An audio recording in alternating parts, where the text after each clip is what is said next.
แรงมากตัวเสียงอุ้ย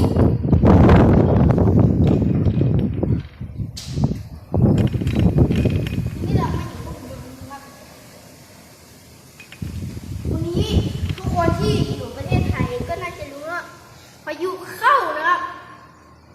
โอ้ my god ผมไม่กล้าคนบ้านผมจะเสร็จไหมวะเสร็จอยู่จะเข้าก็พูดสามสองหมาก็มาปูยังไม่แห้งอ่ะลงไปเจ็บเข่าไปโดนขี้เปื้อนไหนมาหนึ่งไม่ขี้เปื้อนไหนมาหนึ่งผูนปูนกันไม่ต้องแขนเนาะแขนดำมาหรอกใช่ไหมแล้วเผื่อคนดูเยอะถึงสวยด้วย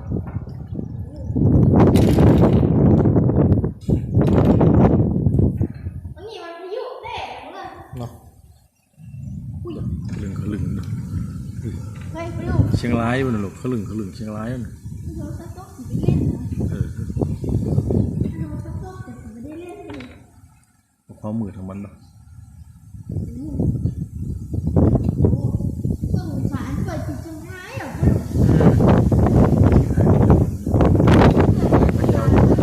ต่อไปกระต่ายผมเปิดแล้วนะ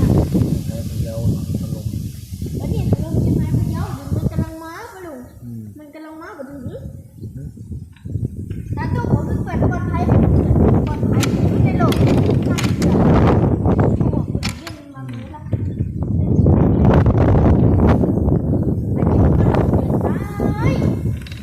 ไปละ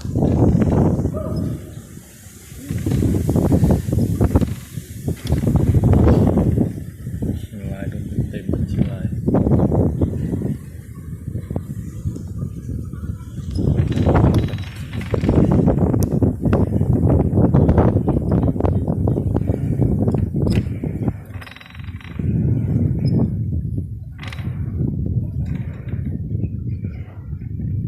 เย็นเหรอ